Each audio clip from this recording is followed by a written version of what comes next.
Oh, she didn't see me. Wait. Yeah. I can defend the dive. Only Scanner can make it. Nice. Everything we kill, yeah. Nice, good job. Okay, good job. Do you want to? Yeah, I hold. Okay. Oh, I'll slow the other. I can flash. I go for all of them. I'm G, I guess. It's really good. Go nice, huh? Nice, okay. Nice. Welcome back to the LEC, where I feel like I've stood here a number of times and talked about how objectives have won and lost games. And in game 1 of G2 here, against MKOI, we saw G2 use their lethal approach around the Atakan to win this game. And in particular, I want to talk about how they use psychology against Movistar KOI to win a little bit of a different Atakan fight. So we have a clip up here, which we're immediately going to be pausing, because I want to talk about the setup before we get into anything. First things that you'll notice is that MKOI don't really have any pressure on the map. If you look down to the minimap, pushed in and bot lane, they're losing the side lane. And another important thing too, as you start rolling the clip to notice, Skarner also doesn't have his ult. So what that means, this team does not want to fight. They don't have the tools. We roll it forward a little bit, and we're going to pause again just here to talk about something important. This is where I think psychology is used really well by G2 against Movistar KOI. Movistar KOI does not want to fight. They're not in position on the map, and they don't have important tools like that Skarner ult we talked about before. And the Atakan is low HP. Imagine you're Movistar KOI here. You don't want to fight, but you can't let the Atakan go down as well. You must go for a steal. G2 keep the Atakan at this HP, and as we roll the clip forwards, they try and force Movistar KOI into a steal situation. As we play through this, we're going to pause again now, because this is a very key moment. G2 have used Movistar KOI's panic against them, where they go into the pit and they think they can maybe go for a steal in the Atakan. This isn't the case. G2 keep just enough HP on the objective to make sure it's not within smite range. And this is where they spring the trap, because after this, they've used their abilities to go forwards like the Skarner tunnel and everything like that, and they are pinned into the fight. I think this is a great example of G2 leashing the objective just far enough, but not too far, to make sure they bait the enemy team into a fight, but don't give them a steal opportunity. They get themselves a great engage while the enemy frontline is out of position and they don't have the tools to fight really, get the GA, and they get to run on with an extra fight beyond this, because of course they've got that extra withdrawal available for them. This isn't something I see from a lot of teams in Global League of Legends, so I thought this was really worth highlighting. G2 not just using their power on the map, but also psychology against their opponents. A different way to take that Atakan and the objective. That's one of the ways they ended up taking this game anyway, and there's plenty more to talk about, which the desk will highlight after this. Thank you so much. Expert decision-making there from G2, I will say, in a very heavy winning position anyways. And also a Caps that we talked about, you know, he was second fiddle to Vladdy in that grand final back in winter. What is he going to show us? So I thought, why don't we do a little mid-tier list? Why don't we speed run it? Why don't we rank them all? I know people love that stuff. We love lists. So let me start it off quickly. Let's get up. I don't know if it's going to come behind or where it's going, but okay. I think we're going to put Caps and we're going to put Vladdy in S tier. Or, wait, I mean, is this not, does Caps deserve to be Oh, sorry, does order matter? Order always matters, yeah, of course it matters. You have put me on the spot because you know I can't see their faces here and therefore have a hard time trying to move them. I can clear it, we can try. start over. Yeah, I think you just put Vladdy in S and that's where we start. I think that's fair, right, Finn? Yes, this is great. I love this. Okay. I think Vladdy has earned this. He has earned it. Why? Because he won Winter Split. Yeah, okay, results-based analysis, And he kind of stomped Caps in that finals. I think he deserves to come into the Spring Split as the #1 mid laner. Does that mean Caps goes in A? No, because Caps is still Caps, and he has earned the credibility over the years. Yes, okay, but we're only looking at Winter Playoff. Okay, what if I looked at this game right now? No. I'm still putting him there. Okay, good. You can put him there. I agree. Who's I think he has earned it. Yes. All right. Who's next? Hey, what do you got for me, buddy? I got Nuke for you. I think he has earned it after multiple years of really good You got to give me like a gameplay reason. You keep going, they earned it because they've been struggling. I think Nuke has been consistently one of the top at least 4 mids in the league. Yeah. For the last, since 2022, I think that's when, no, 2023, that's when he kind of like got to the apex positions with VDS, and I think he has really been at the top of the league. You can always rely on this guy, I Yeah, feel. you can. I mean, next guy, you can't rely on always, but I still think he deserves an A spot, and that's Humanoid. Oh, I don't know. No, I still think he's an A-tier mid laner because when it comes up against the rest of the mid laners we got coming up now, if you're asking me them against Humanoid, I still trust Humanoid. And specifically, if we're only talking winter, sure, you can talk playoffs, all right? I get it. His performance was pretty bad. But his regular season was still good. And I think he still is an A-tier mid laner. You agree? Yeah, I think that's completely valid. Where are you going to put Jojo? Because he's also in this match. It's funny you say it, right when we're going to the B tier. Just asking. Oh, yeah. B for Berlin, where he isn't doing too well. do you think Jackie's or Jojo? I think Jack is B, and I think Sjokz is B. Oh my god. Okay, we and can I agree. think we can save Jojo for a later time. We can agree this. Okay, Jackie's and Chaya can be what convinces you. Jackie's I can't understand, but Chaya, give me a good reason. I think Chaya came into winter, and I think he showed great potential as a rookie, and I think he showed great performances overall. Sure, he was a bit of a Taliyah merchant, but I think he showed how to function in a team environment, and he consistently offered good value to the game. I can't say the same for Jojo. Okay, so this is what Finn says. Do you disagree with him? I do disagree a bit. I still think Jojo can be put in B. I definitely think he's in B and C, and I think Jaik is in the same spot. If this is a democracy, what are you voting on? I'll put him in C, just because of the drama. Oh, okay. So so I guess that's just Jaik and B and Jojo in C then. And also because remember he did that tier list himself before the last season. He put like KC bottom. Nobody remembers that. Anyways, I just want to see the world burn. Where is he? I don't have Jojo. Oh! Yeah. Pretend where he checks out. Oh no! I will say as well. Wait. I think. This is Jojo. Okay, yeah, just put him there. That's fine. Yeah. I will say that little cute Poro will be joined. And Finn, move your head. There we go. I think Finn, I know you want to argue with this, but it's hard to argue after that series earlier today. Well, even though I'm this winter. tilted, I mean, I still think Larsen has had a really big struggle. I will not put him D tier, but I think C tier is valid for his current. We ran out of mid laners. We got them all. No, we still have more. Okay, you gotta put him in fast. I gotta toss to the casters. Oh God, okay. Think fast. Sorry, yeah, boom. And actually, because of don't go lower. I actually do this. There all we go. right, and Jojo's in C tier and Caps is in A. That's what I remembered from that. Back to you. Thanks, guys. Really chaotic there at the end. I checked it before. I don't really know where to go after a 10-team tier list. I feel like I should react to the tier list, but there's a draft that's about to be on our screen. There was a mid gap in last game, as they showed in the tier list. But that's true. I don't feel like Jojo played particularly bad, for me at least. It just felt like Caps was completely unleashed. That's kind of what is scary about Caps. We know in the mid game it can be hard for the Azir into the Yone, but the man, despite losing push early on as expected, just continued to be so relevant, such a massive threat. Never really let MKOI play to any of their win conditions. Now, however, MKOI get blue side. We'll see if that makes things a little bit easier for them. We're continuing to see the Nafiri just immediately banned away. Which is so sad. Yeah, it's pretty broken. It's pretty broken. With it. I mean, it's mostly sad for Hysterics, who had like 8 Google Chrome tabs open to various dog puns and dog jokes. Has not gotten to use them. We're also going to see the Warwick ban here. No dogs allowed, I would say. It makes me think maybe they want to first pick this Ambessa. Because, it was Broken Blade's go-to pick into it and looked very strong.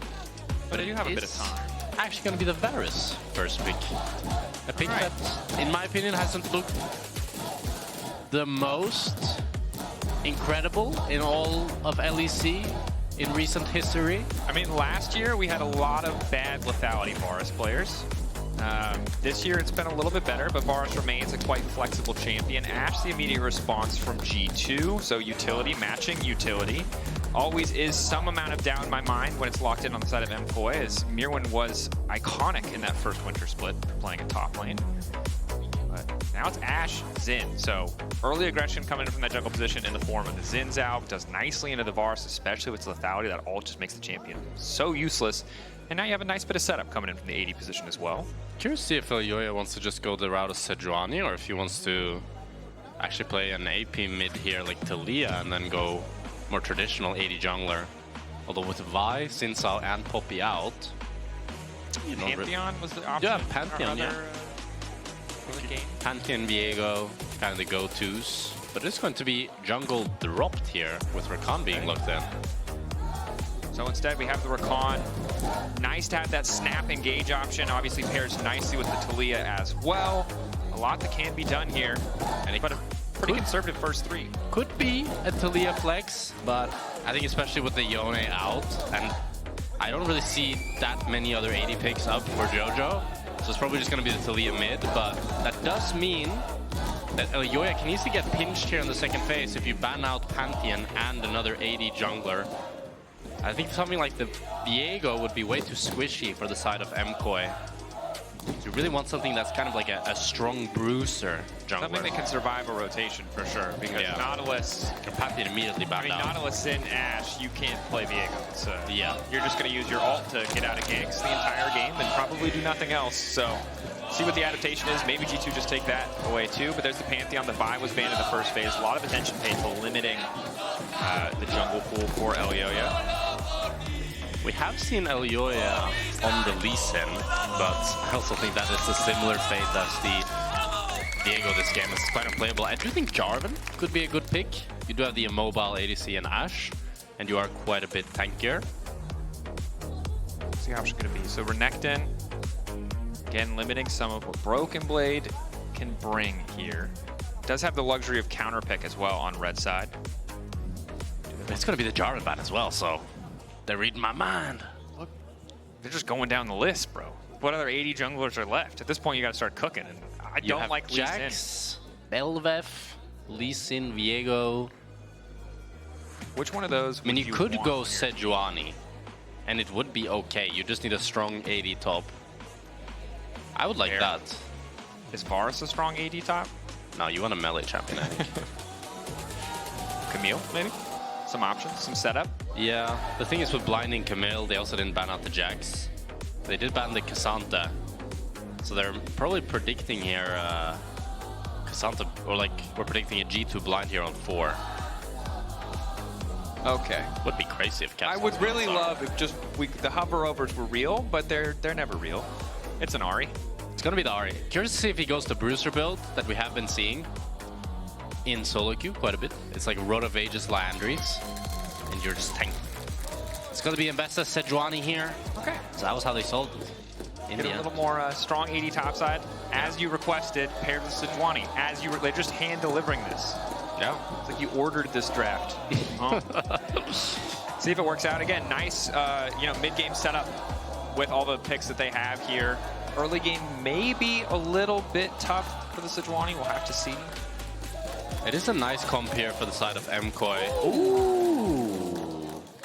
That is a Sett top lane. Kind of like it. I have no idea how it does into Ambessa. Nor do I, but I can search the internet, and that is my friend, the power of Analytics. Shout out Analytics, appreciate that website. But also, I like it because it kind of punishes the Sejuani lock-in and makes the front to back really, really difficult. That's true. And I was going to mention that I like the holistic style of MKOI's draft, but this is a hard game to play in a mobile ADC. You have very little peel, all your champions kind of want to dive in, and now with the Sett locked in, if you don't have flash in a team fight, you might think the Sejuani is blocking for you, but he's just setting that Sett up. Easy peasy. Sett also can be that big side lane threat. Context the 1v1. I mean, look, high percentage win rate into the Ambessa.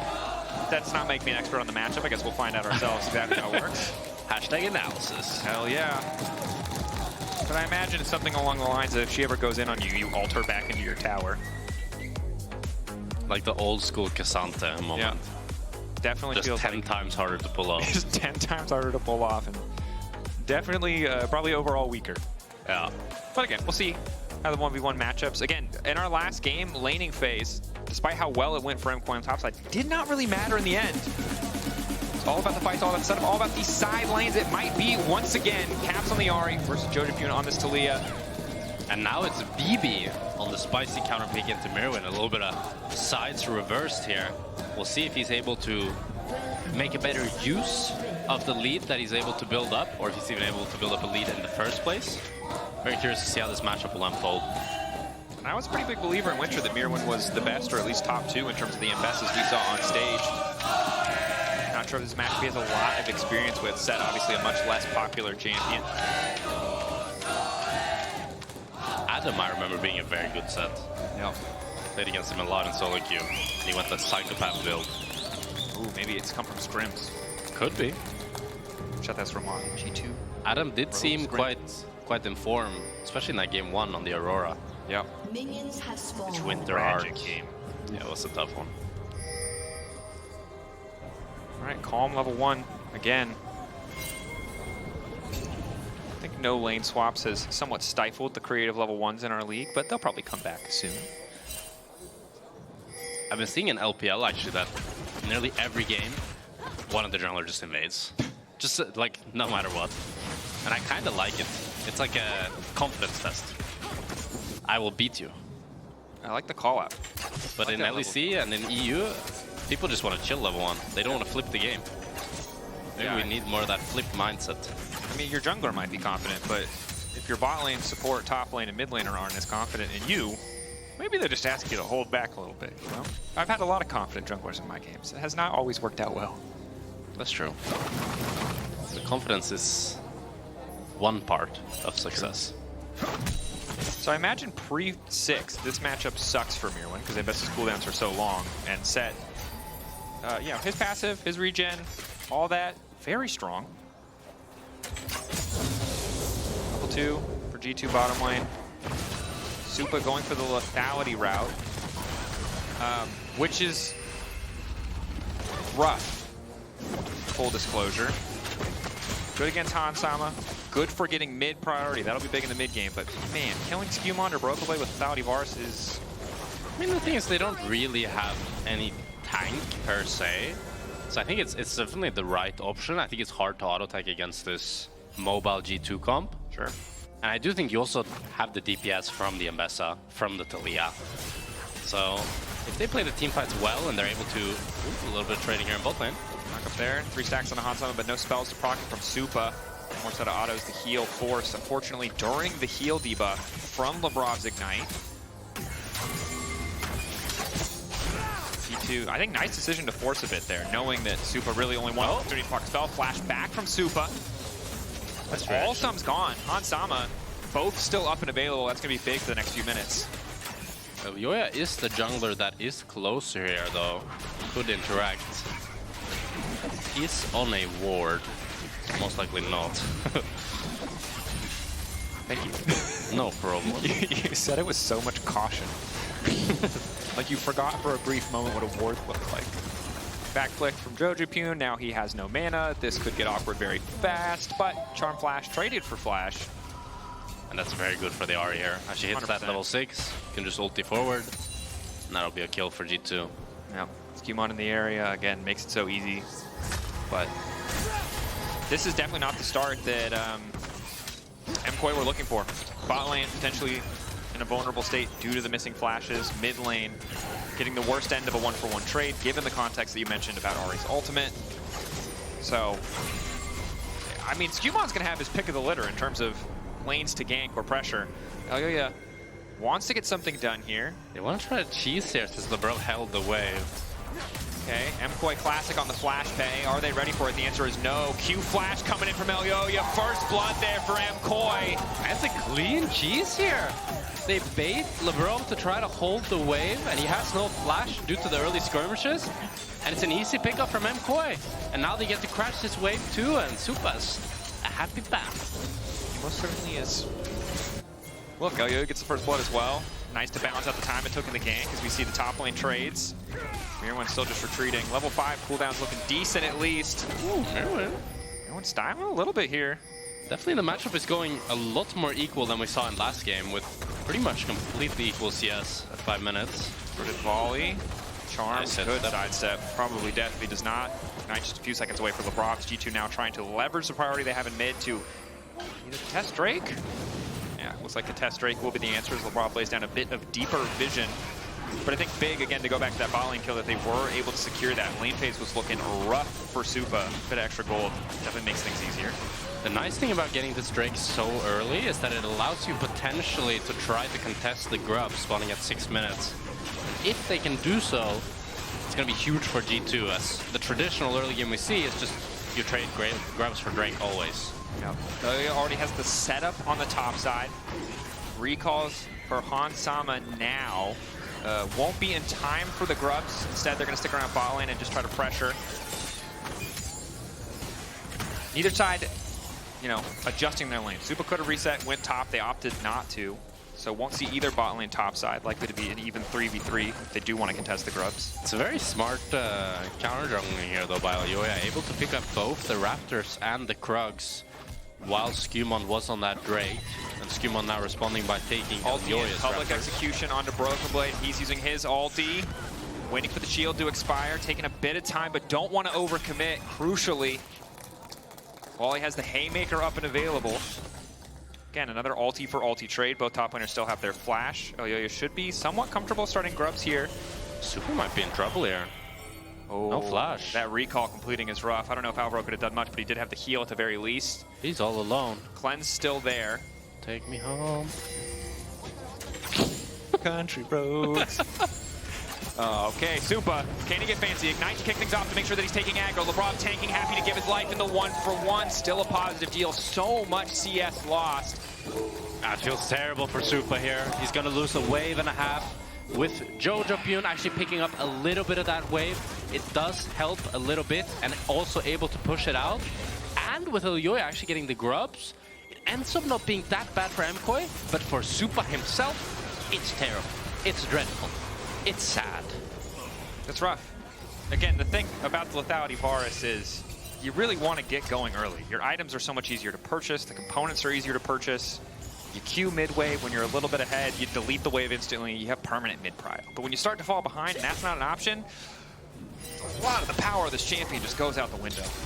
Oh, Broken Blade here. With some backup. Ooh, Dancing. Nice combo there. Hook just a little bit off. And are you seeing what I'm seeing, Drakos? What are you seeing? I'm seeing a Yuntal Ashe, finally. I've been wanting to see it for a while, but we've just been seeing Kraken every single game. And I think Yuntal is way better when you can get that BF sword. And finally we have Hansama building it. Look, let's see his DPS this game. He's gonna go crazy. That's some nerdy 80 carry stuff, but I'm excited that you're excited. Nice. That's what matters. We did see upset build earlier today too on the Xayah, which I like. Yeah, but it wasn't Ashe. Myrwn going all in. Ooh, good flash from Broken Blade. Nice reaction speed. Myrwn needing to back up now, but the ulti in, the flash to the side. Broken Blade won't be able to get the 2-for-1 special as Elyoya finds the stun. Does not stop the Haymaker, but it goes Alvaro. He's still up. Elyoya's still living. There's no damage left from Labrov. MKOI outplaying the exchange. Jojopyun here just in time. Pick up a kill for himself. Alvaro's a miracle worker here. He's able to save Elyoya, and Myrwn is somehow able to buy so much time that Broken Blade gets so close to getting 2 kills, but he gets nothing. And that is Labrov starting this game off at 0-3. The man is making stuff happen. That's the difference of a few seconds. Okay, let's look back. How close is it? So it looks really good with BB flashing the Sejuani ult, and then getting the Sejuani onto Ambessa, but Ambessa flashes it, so he's able to barely get out, but then Elyoya's gonna die. He's gonna get, oh, he's like 1 HP, and then flash heal from Alvaro into the shield, into the QE back, and he barely saves him, and then Myrwn's able to pick up the kill. Jojopyun's in. 2 kills for him, quick. Damn, that's a leave no man behind kind of moment. Credit to Alvaro for making that work. Elyoya kind of got away with murder. Look, with the ult, I think fair, right? A little bit, Broken Blade did flash it. Myrwn luckily still had his flash, and such a close exchange that has resulted now in a little bit more comfortable gold difference for the side of MKOI, as well as the first feat of warfare. They have only taken 1 objective so far, but it does mean if they take a tower, they'll be able to grab the feat, which is really big for Varus, again. Likely to build the Swift March. Alvaro caught here, level 5. Good initial dash back, Elyoya dashing out. Jojopyun taking a bit of time. Marked up.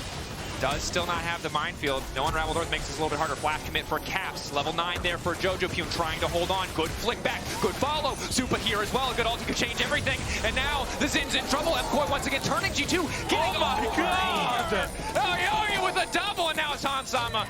All on his lonesome. Going to flash away from a very public execution.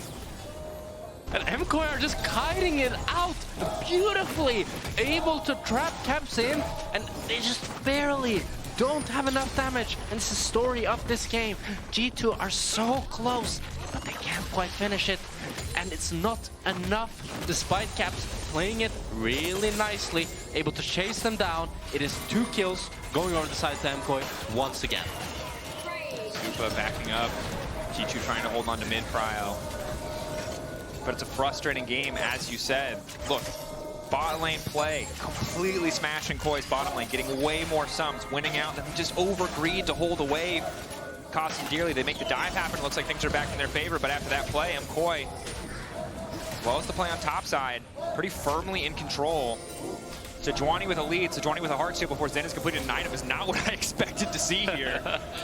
And for me, the question is, can Labrov bounce back? Because we've seen that he... Oh, maybe Elyoya might be in trouble here. This bottom Q in. Should just be a quick kill here. Nice way to kick things off.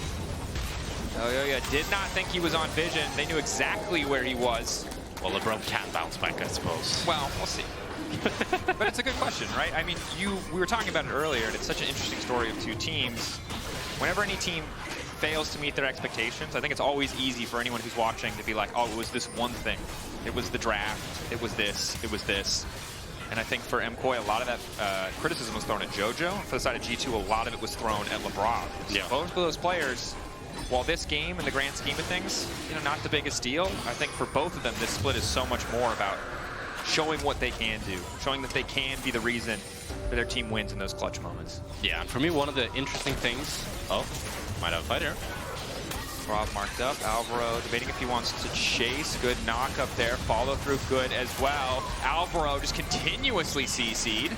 Sett TP behind. Walk away thus far. Supa already used ulti. Now has used Ghost Blade as well. Broken Blade ready to go. Charm from Alvaro is good. Knock up from Alvaro is good. Saving his support's life. But G2 will still grab 2. Caps just solo kill Jojo on bot. That's Catalyst blasting wand. We need a replay. We're going to need to replay that. I think the picture-in-picture was there, but I was locked in on mid lane. Yeah. Good peel coming in from Alvaro, but ultimately still mid-jungle down. There's the Yuntal you were excited about. Stride Breaker too, so it's only going to get harder to get away from those champions. And for me, one of the interesting things, bring it back to Labrov, is like, how does a player do when they fall behind? Are they able to kind of bounce back, or do they just completely lose it? And I think Labrov in that fight was kind of an unsung hero. He buys a ton of time, hooks back into the wall to kind of bait MKOI further in, and that way, when the Sett TP comes through, they're able to actually just run them down. Was a good look. Next objective now getting started. Flip back onto SkewMond, an excellent start. Still has the ulti. Supa losing a bit of damage there, but we'll finish the kill. 3 grubs, all 6 grubs in the end. Likely to go over to MKOI. G2 going to try to respond with a bit of prio in mid. Keep in mind, Broken Blade already pushing in a wave. Jojopyun will answer, but Caps getting a free wave in bot. He has just been quietly here in bottom lane the entire game once he got out of mid, farming a couple plates, getting a bit of a gold lead for himself. Oh, Labrov. Locked up. That'd be fine. I do think SkewMond there maybe thought that Jojo would be catching that bot wave, matching Caps, but an intelligent roam from Jojo here to open up top towards his grubs allows them to get an easy kill on SkewMond, and that's 6 grubs going to the side of MKOI. 6 grubs, a big start. Broken Blade finally going to show himself. Was hiding in the brush there for a minute. Now just going to try to clear that wave out quickly. Okay, let's see if this is a solo kill, I hope. Nope.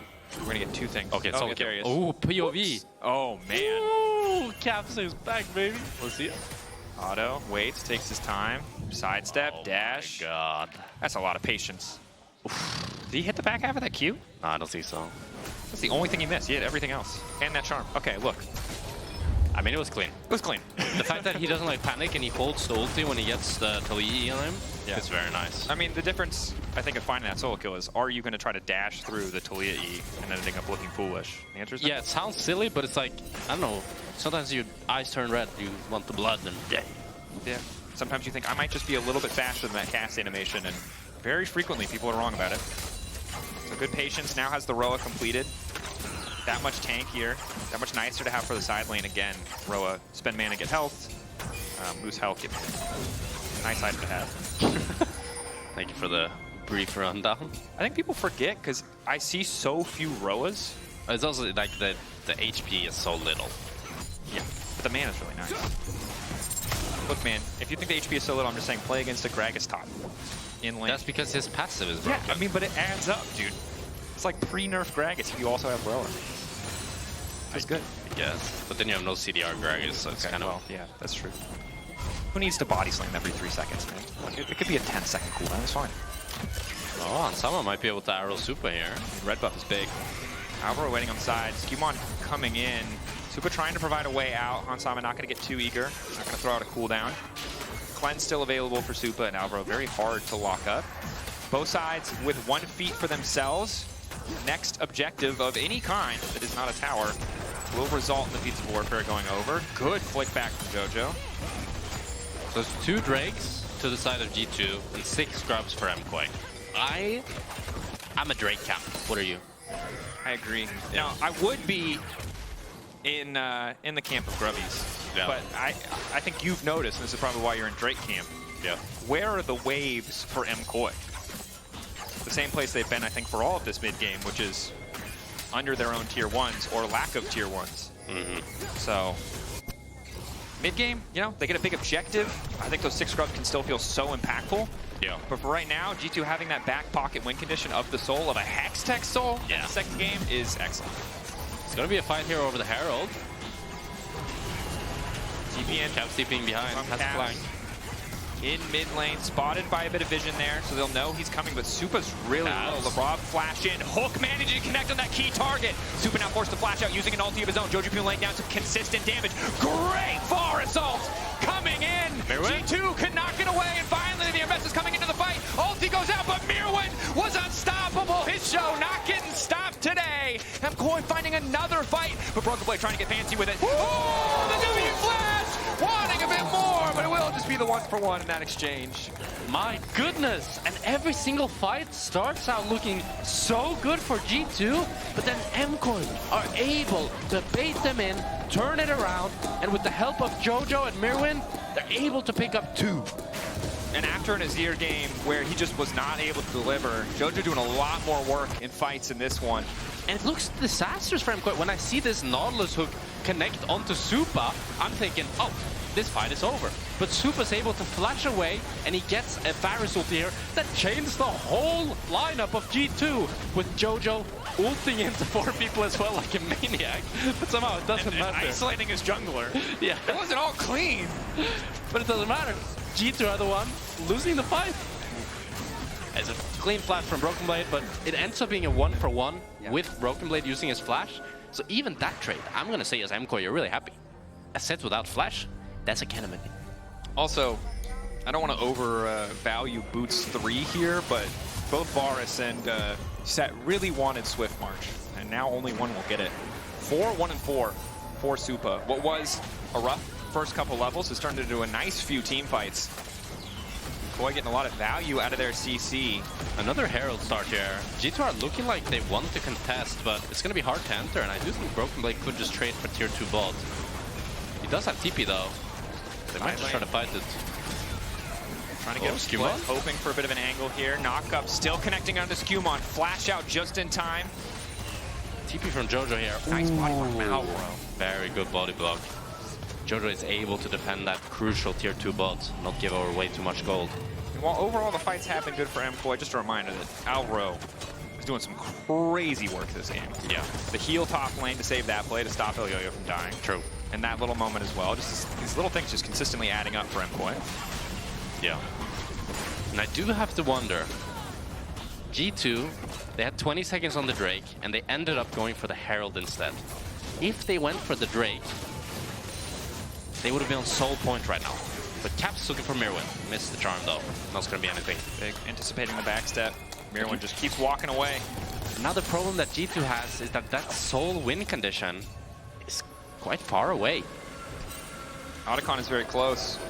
It's a good position of power right now from MKOI. We talk so much about setup and objectives. It's doubly important for G2 not to give that over to MKOI, given how much long-range poke they have. Alvaro face shaking here. Good bit of CC, but is, see the Sett, see the Nautilus, you know you've got a bit of time, especially with the Celestial opposition. That small cooldown shouldn't matter too much. Yeah, and the Myrwn threat's helping him big time here. Now G2 are trying really hard to retake the spot side. Hansamu's full dropping this mid wave just to try to get control of Otacon, but MKOI intelligently here placing the Herald. Hansamu's in no man's land. SkewMond no flash. Well. Lock up there, they get the ulti out. Traded for the Varus ultimate. MKOI not certain if they wanted to commit anymore. A pick probably results in Otacon, but overcommitting into that choke could be disastrous as Supa's going to make sure that this wave crashes. BB might be in trouble here if he decides to show on this bot wave, but he's not good. Have TP. No real good ward to TP2, however. MKOI looking for BB, but they won't find them. Such an awkward circumstance for your BB. He does have a crazy flank. That's what I'm saying. If you stick around, you might die, but you might also have the flank of your career, you know? Yeah. Well, it's weak one. Career would be a strong point, but that's flank of the series, most certainly. Flank.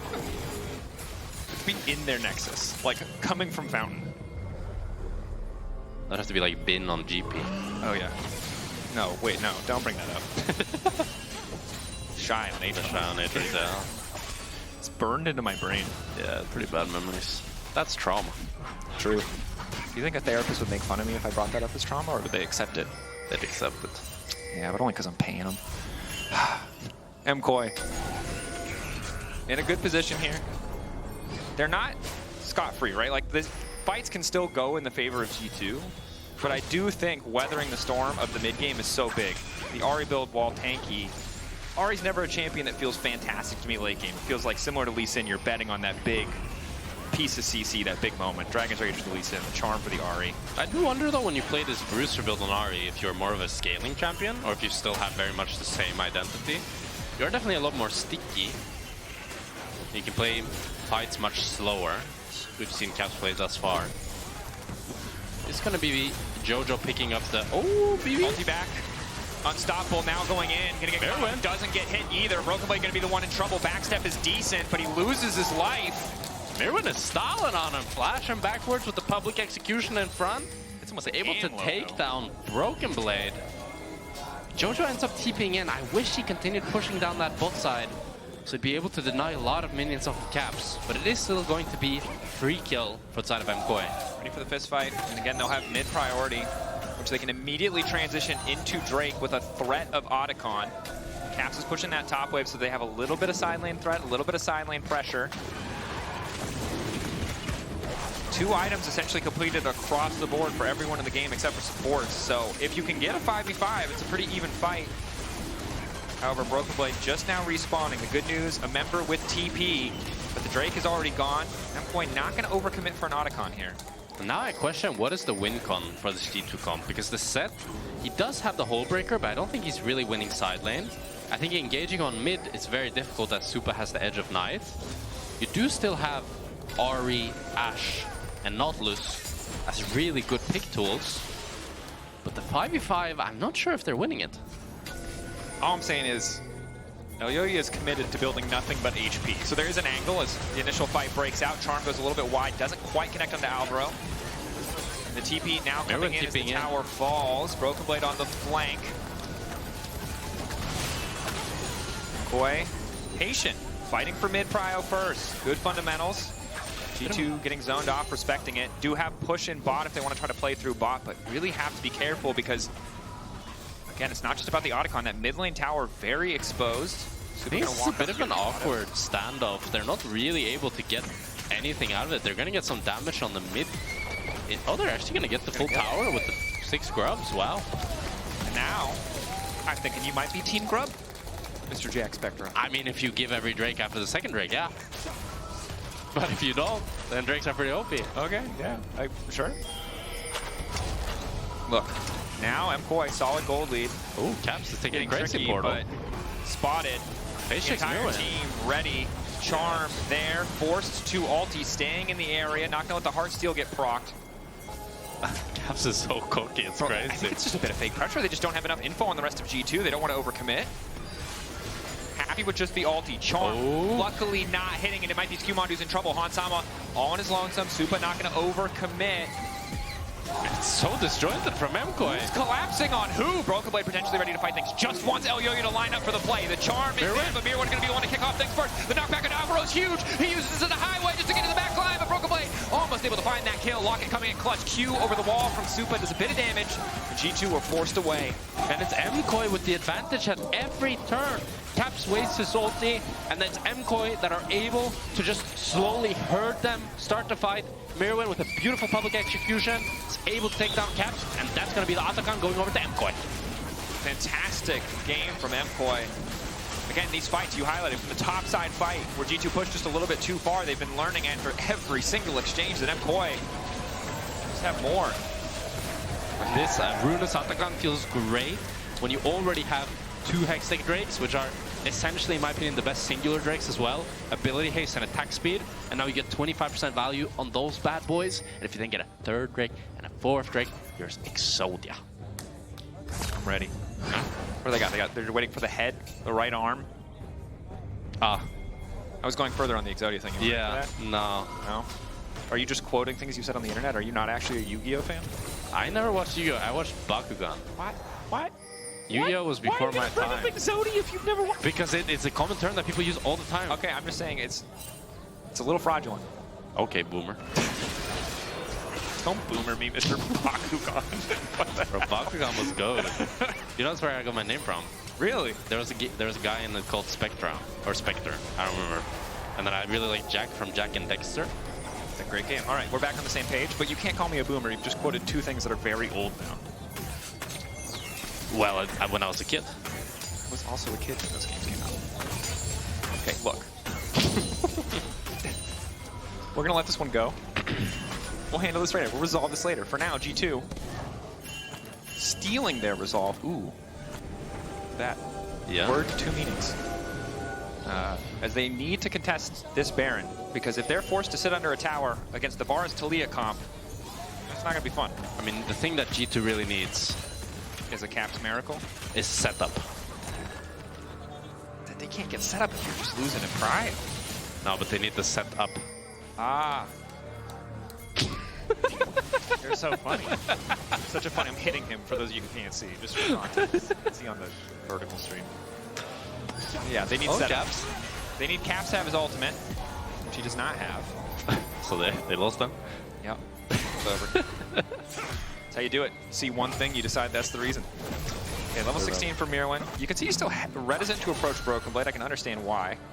Yeah, he's kind of weak side here with Supa and Alvaro showing on that bot side. Infinity Edge here picked up around Sama. That is a very big spike on him. Gotta be strong. A lot of damage. A lot of squishy members too, right? It's really only Elyoya and he doesn't have any armor. It's full control of the jungle here from MKOI, but they aren't really pushing out either bot or top. I really want to see Jojo getting a deep push when his team is hovering him, so they can get a little bit firmer control. Although it is going to be the third Drake here going over to the side of MKOI, and I don't think G2 can really get much of anything. I don't think they can start the Nash. Now, I think G2 know that they can't realistically contest the Drake without potentially play on Myrwn. Losing Baron. So instead, you're right, they're collapsing on a side lane. You can see the mini-map there. Drake goes down, triple Hex Tech. You already talked about it with the additional buff coming in for the Ruinous Otacon. There was 0 grubs here. Okay, they're still able to get the tower, actually. I mean, so it's going to feel... Breaker set. So. Yeah, it's going to feel okay, but you are giving over Soul Point and 3 Hextech Drakes with that Ruinous Otacon buff as well. But I think the question is, and actually let me know from your perspective as a pro player, when you're in a losing position like this, I always feel like the question that pros ask themselves is, but where is our fight? Like, there's at some point you have to fight for something. You're not just going to quietly lose this game. There's one thing that Jankos loved to say. Does it get better? Does it get better? Well, I don't view League quite like that, so I don't fully agree. Because I think how it works is a lot of time enemy will misplay, they'll make a mistake, and then you capitalize on that when there's a numbers disadvantage or someone misplays a fight. And I do think in this game, for example, it's not clear cut that either side has better scaling. I would prefer MKOI's draft later on in the game, but not by much. If Sett is able to get a great ultimate, if Caps can get a great flank and then charm someone, if Labrov gets a great hook, Hansama gets a great arrow, there's a lot of tools that will make the fights playable. I can see it. Execution's tough, though. And for the side of G2 are just trying to do this death ball strategy, which I think is... I mean, if you obviously find a target, it feels pretty good. But the problem is there's so many people that I think, would prefer to be on a flank killing the Varus. Yeah. Pretty much everyone just wants to flank and kill the Varus, or the Taliyah. And only one person's going to get to play the fight like that, most likely.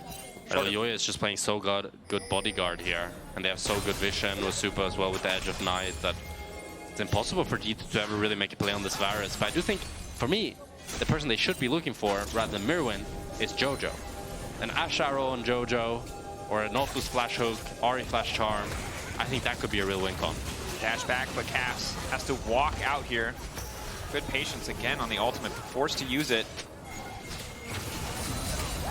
Why do I feel like both games in the series have just been about who can force more ults?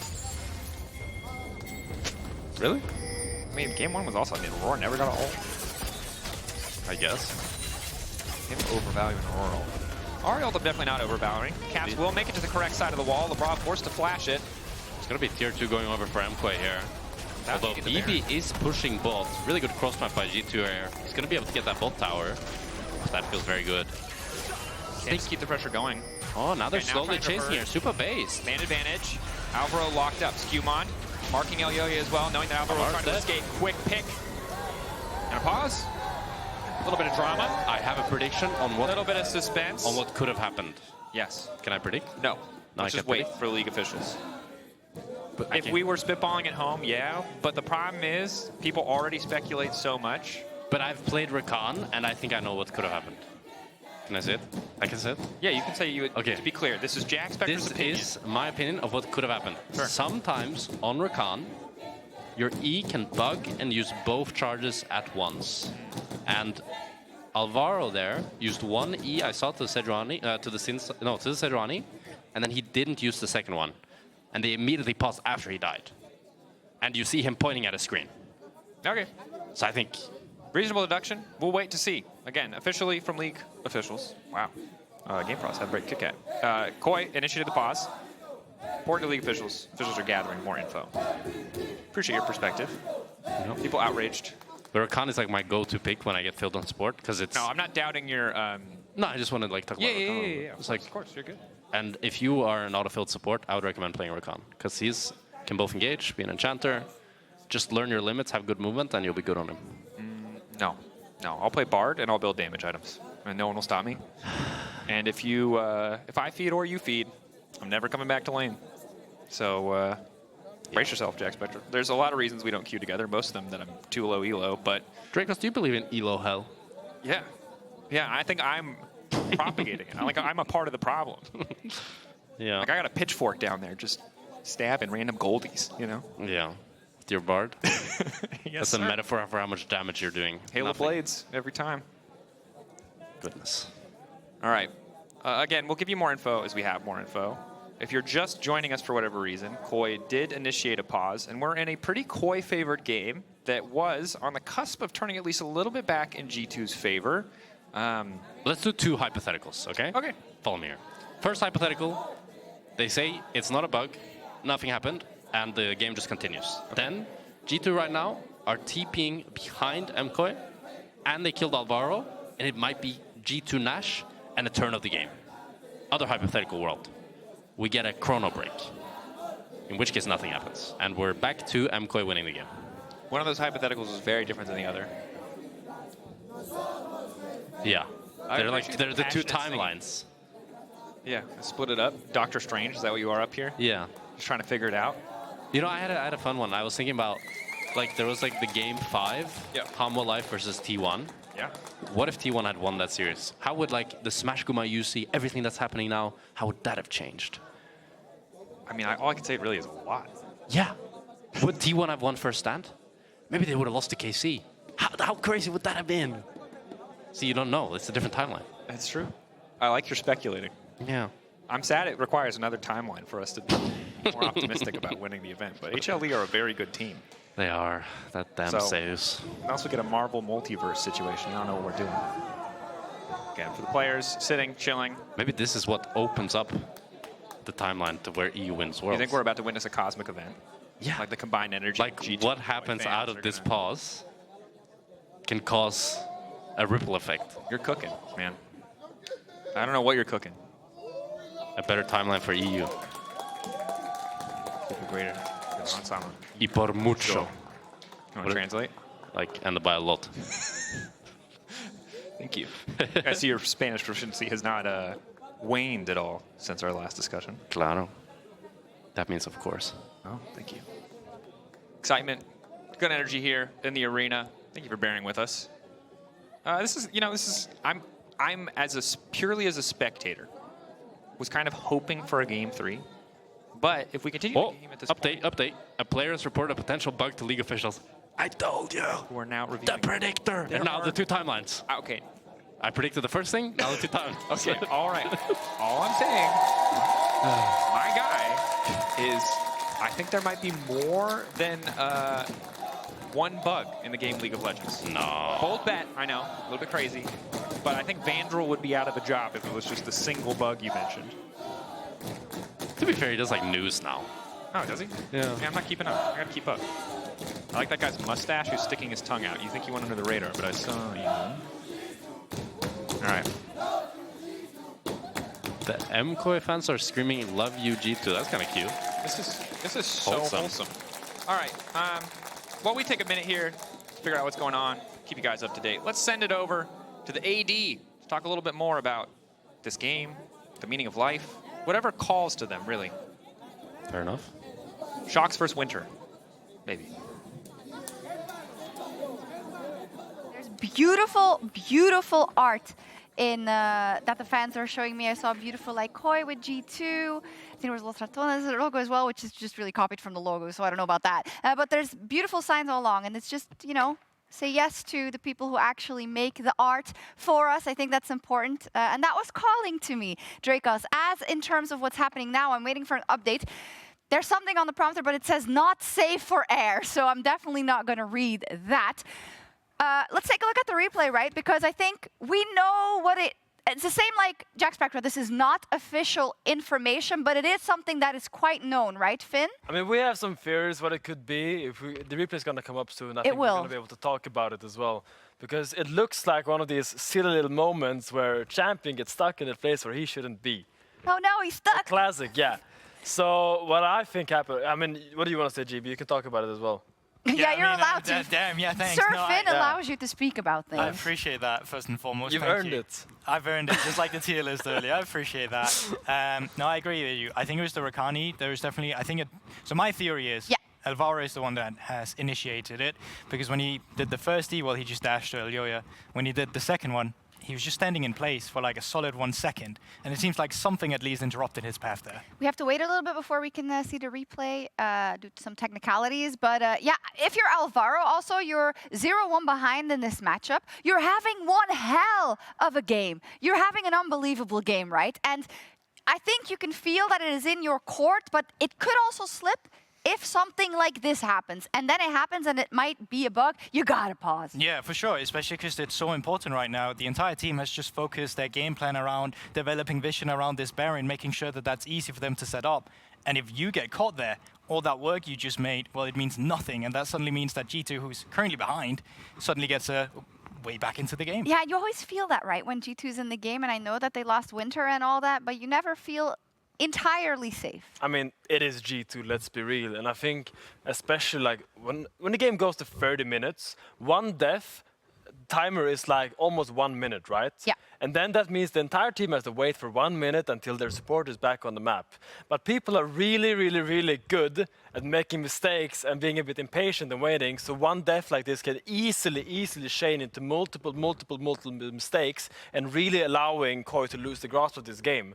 So it's obviously a very, very, very paramount place to be for Alvaro, and I think it really makes sense to pause.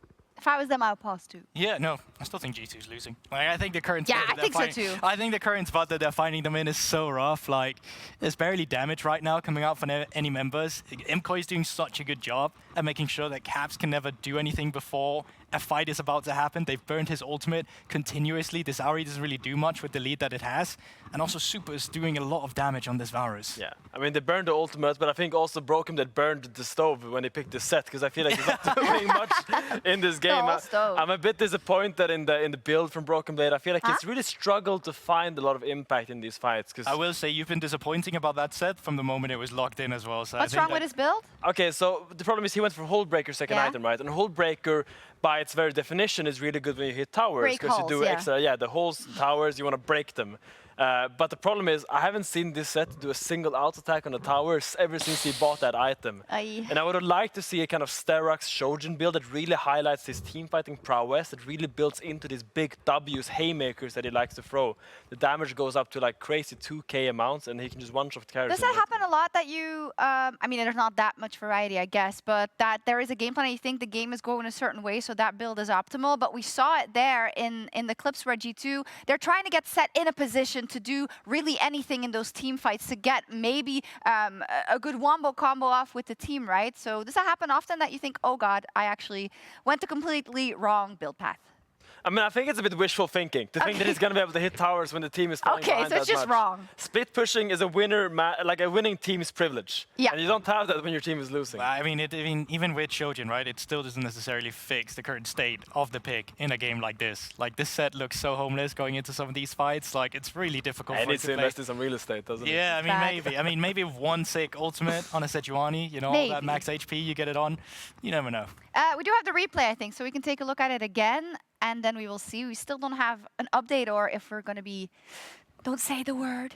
Oh, we're not allowed to show you. You're just trolling me at this point. Oh, but this was amazing. This was an amazing fight. This is a sick Just replay, look actually. at this. Look how clutch this is. Look how close it is. Myrwn flashing the settle. And now, cue the music. Cue the stardom. Here comes Alvaro, the hero of MKOI, saving Elyoya. He needs to get a payoff for that. I don't know player why, of the game, no matter when you see this. That's what the sign said, right?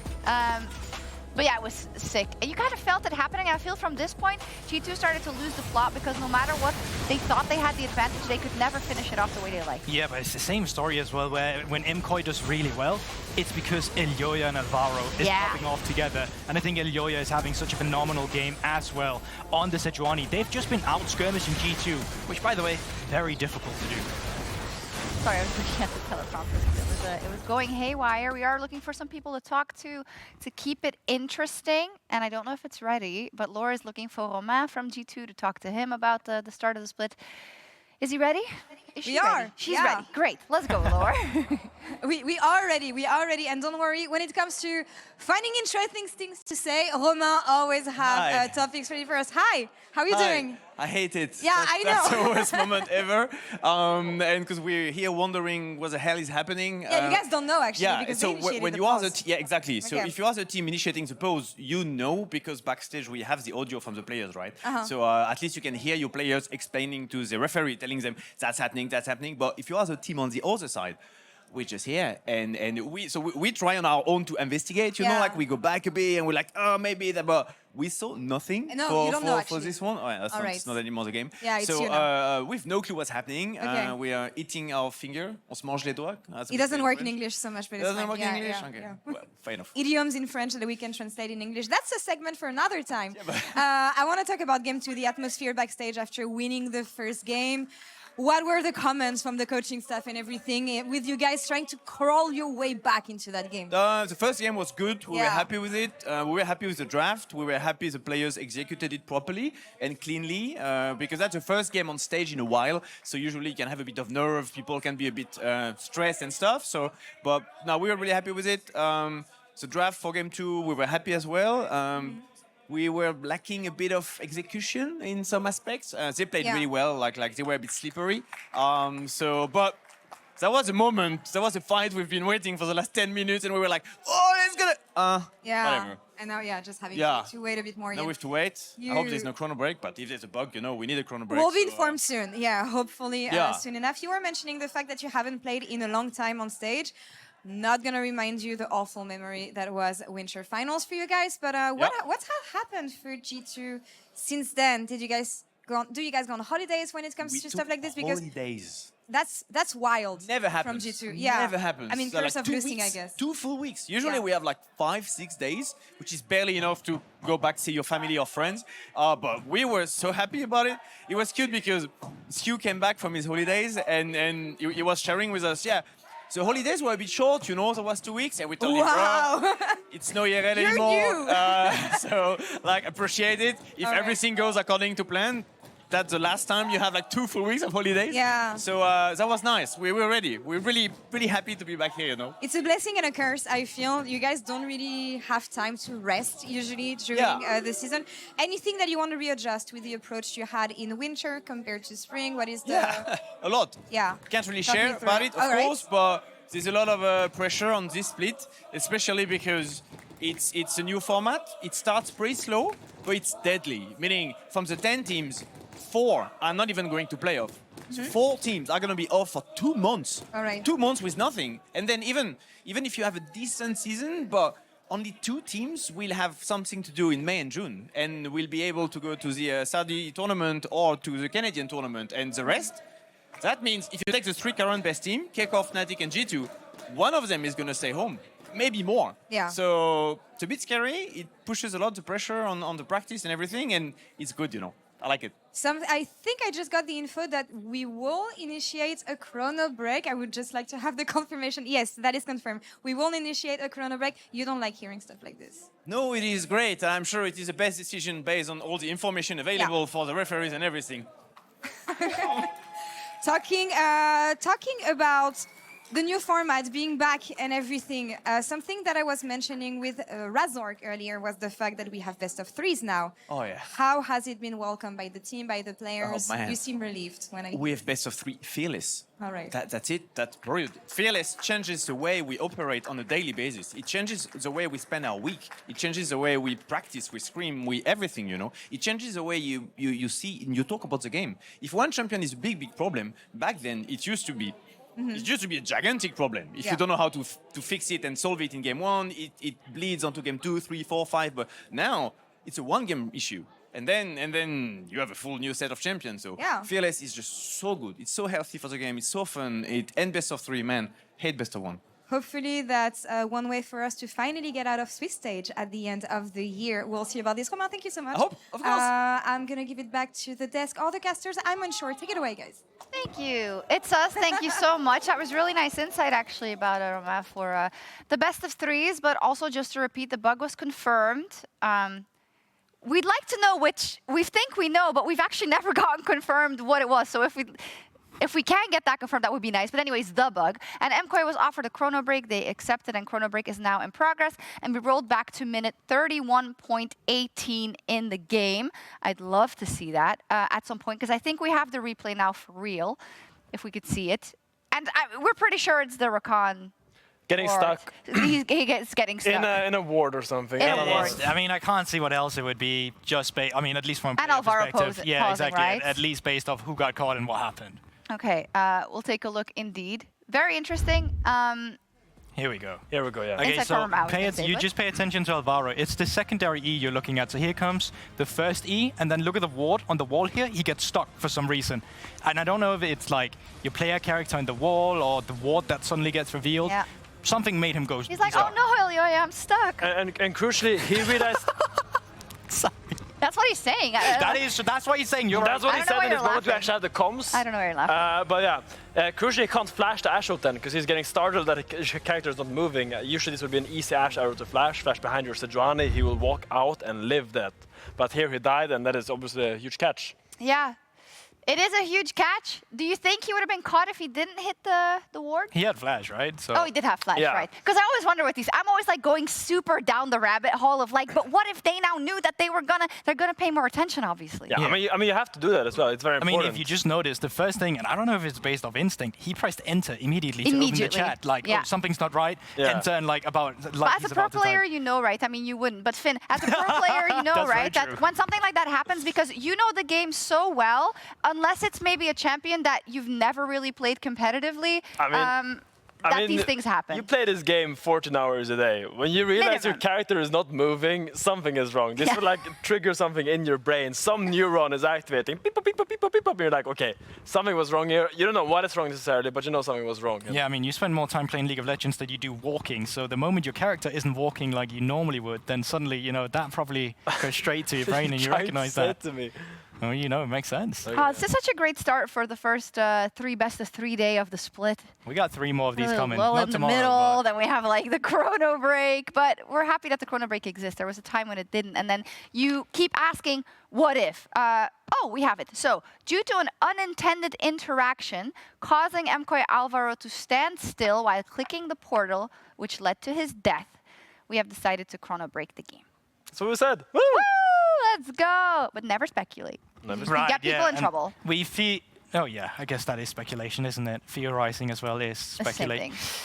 What if we use a different wording? You know, does it count? Yeah, maybe. Hey, but that does mean Movistar KOI should be in an extremely hard winning position, right? From this point, if we look at the factors of the game. I mean, they just took mid-tier 3, and now they're escaping, and they're looking to set up the next objective on the map. So as long as they get the recalls off, they will again be first on the map. And it is going to be G2 playing catch-up, catching their side waves and waiting for Movistar KOI to make a mistake. Because that is what you're doing right now as G2. You really have to rely on them making a mistake, and you have to really wait for their opportunity to provide itself to come back into the game. And it's really someone being caught off guard that has to happen. It's not just, oh, we can rely on Hans who's still being decent. Like, that Ashe is not pulling enough damage right now to kill a Sejuani. Same for the Ahri as well. I mean... Same for the Sett. Yeah, I mean, even all of them combined, right, if they're going against multiple people. So it really has to be one person who screws up. As we're still waiting for... Oh, they're typing. Chronobreak has... just says... And then it doesn't say anything more. What happened? If we have timing to go back into the game, that would be awesome. I know we can't like say exactly because then people start thinking it's going to be exactly then. But it's just because we have someone standing by and he's in a costume, and I don't know if we have time to give him some space or not. Oh, we go back to casters. No, I mean, yes, I want to see the game, but Nymaera is all dressed up in a funny costume. Spoiler. Guess it'll happen another day. Yes. So, casters, Chronobreak has been chrono-broken. But what about Nymaera in the funny costume? Well, we are in the timeline with the Chronobreak. We are in the timeline and that with the might be Chronobreak. EU's timeline. It might be. Yeah. It might be a different one, though. We don't know yet. We'll have to find out. You can bring this up as we go deeper and deeper into the year. If EU suddenly does incredibly well internationally, we can track back to this moment. To this Chronobreak. Yes. Okay. Because this, like, imagine, G2 now lose this game due to not getting that kill onto Alvaro, and Caps is furious. He's mad. He wants to get revenge. He wants to win the LEC, and not just that, he wants more. He wants MSI, he wants Worlds. And they get it all. Okay. I mean, I'm ready. Pretty good timeline, huh? Yeah, it sounds pretty good. I mean, it does sound dangerously close to what I imagine fan fiction sounds like, but, you know, good you're excited. Don't worry about that. Regardless, there's Nymaera. There he is. Look at him. A little sad fox. Little sad Ahri. Oh, it's Ahri, yeah. It's our resident Ahri one trick. Very sad. Maybe I wonder not if he likes the Bruiser build, yeah. Yeah, that's a question. I think he liked more the one-shot Ahri build. Yeah, yeah. I think most Ahri players like the one-shot Ahri build more. Yeah. All right, here we are, back in the game. Officially, we unpaused 31-18. And nothing happened. Teams have reset. G2 still have control on the top side, but MKOI able to retreat and defend their bottom lane, stopping any further push from Broken Blade. And now we're back in a very MKOI favored game here, with a 2.5k gold lead, but crucially, 3 Hextech Drakes and 1 minute 40 seconds for the soul. That tower is dead. It thought it could sneak back in this timeline, as is the other one. Visually, they're there. In this timeline, towers don't die. They don't fall. Oh. They're just paid actors. Simply They just stand there. They just stop. All right, so 3 deactivated towers in the mid lane for MKOI. Now the setup onto the objective. Of course, next Dragon a minute out as well. So this is going to be an incredibly volatile 2 minutes of gameplay. If G2 are going to mount a comeback, it'll be in these next 2 minutes, really. And I would love for Jojo to push this side lane deeper. There's still 1 minute left on the objective here. I feel like Jojo's doing this a lot. He really loves to group with the team. I feel like if he was willing to go just for a bit more, it would pressure G2 out quite a bit more. Want to overpush, I guess, against the Ahri. Doesn't want to give any angles for G2 on a composition with a lot of pick threat. Yeah. Okay. It is going to mean, though, that full Drake control here for the side of MKOI. Rakan basing for wards and Knight's Vow might give G2 an opportunity to face check. They want to risk it. Supa should get first push in mid. So they'll be able to sustain that. There's a push in bottom lane as well. Big chunk from Myrwn here. Does so much damage on the Ambessa. G2 want to try to contest through bots. Gonna be a little bit tough. Elyoya ready to collapse. Big spots on Sama. This could turn against him very quickly. Nice volley. Ward behind as well, doing a lot of work. His Caps is now on the flank. No vision in the brush means he has to be careful. Jojopyun stepping in. SkewMond getting the fight kicked off. Ulti going in from Broken Blade. Exactly what he was waiting for. Supa now split from the rest of the team. Good cure to wall. The Caps is standing on the side. Myrwn needs to make the difference. He finds 1. He finds 2. Myrwn needs to keep this train going. Jojopyun. Carry threats on both sides. SkewMond now running. Hansama already deleted MKOI. Supa? Good angle. Pullback isn't going to get there. The Facebreaker not connecting. Broken Blade trying to get a bit of work done. A little bit more damage. Maybe the Haymaker will not connect. Flash committed the charm. Caps finding another. Jojopyun and Myrwn chasing. Broken Blade not going to be able to escape. Double kill coming through. There might not be a smite, but MKOI are going to get the soul. And MKOI will take the Hextech soul. And with 4 Hextech Drakes and the Atakan buff, they are feeling very good about themselves. And it's a beautiful fight here from G2, but Myrwn is just wrecking havoc in the backline. I love Caps looking for this flank, and Jojo is trying to stop him from doing so, while at the same time BB gets a great Sett ultimate and starts off the fight. But look at Myrwn. He does so much damage, kills Hansama, and kills the Nautilus, and he's just able to 2v1 SkewMond and BB and force them both away. Just doing a ton of work there. All that armor pen that he was able to pick up shortly before this fight as well, just making that Omnivamp feel that much better. It's a good flash by Supa here, but followed by a great flash charm by Caps. But in the end, it's the Hextech soul for the side of MKOI. The strongest soul in the game, and especially with these champions that can consistently proc it and slow down the side of G2. And look, the silver lining on this very cloudy game for G2 is the fact that the fight was close enough that MKOI couldn't immediately run to Baron or reset and get perfect position. But they do still have prio. There's a couple wards here. TPs for Caps and Broken Blade if they want to arrive. And Hansama flashless, cleanseless, this is going to be a tough fight for him. Yeah, definitely, especially now into the Hextech slow. The problem is that all you need is to really land one skill shot inside of MKOI, and it slows down all of G2 so much. Yeah, this is the fear, the situation that MKOI are very excited about. Getting G2 to fight into this choke point. TP now coming in. That's going to be Caps. Broken Blade recalling first. Oh, good wall by Jojo here. 4K.